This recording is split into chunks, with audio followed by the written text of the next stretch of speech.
Much colder than it has been the last couple of days. Temperatures are in the 20s right now. We're below freezing across the board, and the wind chill is starting to feel a little nippy, a little too nippy if you ask me. I got used to the 45-degree weather that we had, or close to 45 in spots. Not everybody got that high, but into the 40s. It's going to be a while before we are back into the 40s. Take a look at your wind chill forecast here. We got the temperatures in white on the top, wind chills underneath them. So tomorrow morning, we're looking at a wake-up temperature in the low 20s, wind chills in the low teens out there. Not much better during the day. Highs struggling to even get close to freezing. Wind chills 20 at best. And then even colder as we head into Thursday morning.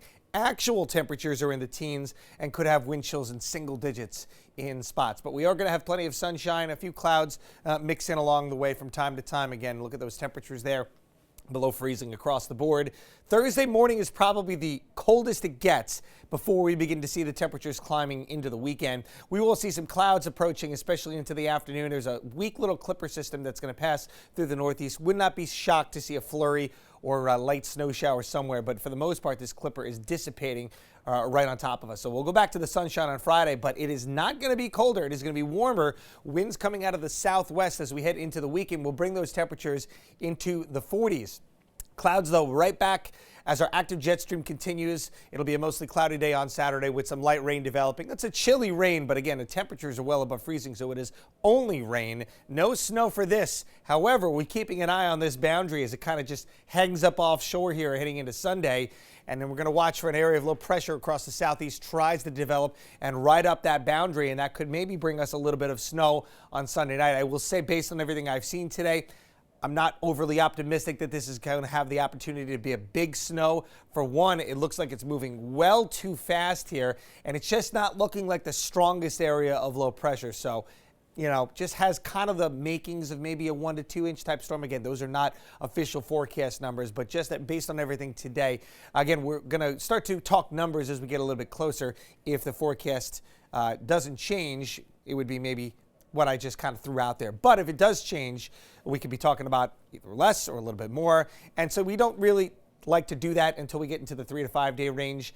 We're even closer than that, especially with these tricky coastal lows. You can see a clipper coming from 1,000 miles away and you kind of know more or less what it's going to do. But as far as winter forecasting coastal systems, this is the general, kind of guide or guidelines that we like to follow. The 7 to 10 day range, there's no forecasting there, but you can start to notice, hey, that pattern is feasible and favorable. We knew the last couple of days there was going to be cold air in place and there might be some sort of storm around. Now today, we're looking more likely to see something, but again, not in terms of, hey, it's going to be this much, it's going to be this type of precip, because there could even be some mixing along with this storm. But then we'll start to get into that over the next few days, the timing, and then obviously 1 to 3 days out, it's what are the impacts going to be, and the immediate timing, the exact timing, with a fine-tooth comb. As we look at our snowfall so far this winter, there has not been a lot of it. Some parts of northwest Providence County got a little bit more last month than what you see here. But for TF Green, we are only at 3 inches for the entire winter. Look at those averages. We should be generally in the double digits at this point. We're not even really that close to that. So we will keep an eye on Sunday night into Monday. That is heading into Martin Luther King Day. And that is where that cold air that I teased you about before starts to settle in. 29 year high for Martin Luther King Day. Nighttime temperatures into Tuesday morning in the single digits. We're not talking wind chill, guys. We're talking actual temperatures. Tuesday morning wake up in the single digits. Wind chills could be below 0. A high of only 21 on Tuesday, and it looks like Wednesday might get even worse before things get marginally better by the end of the week. It's so great to see you today. Yeah, you too. Always happy to bring some good news to the desk here. Worse than what? Worse than the 21 or worse than the 9?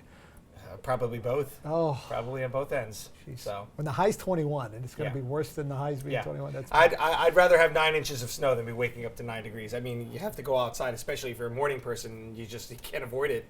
Heated seats, car starter, all things that are nice luxuries to have this time of year.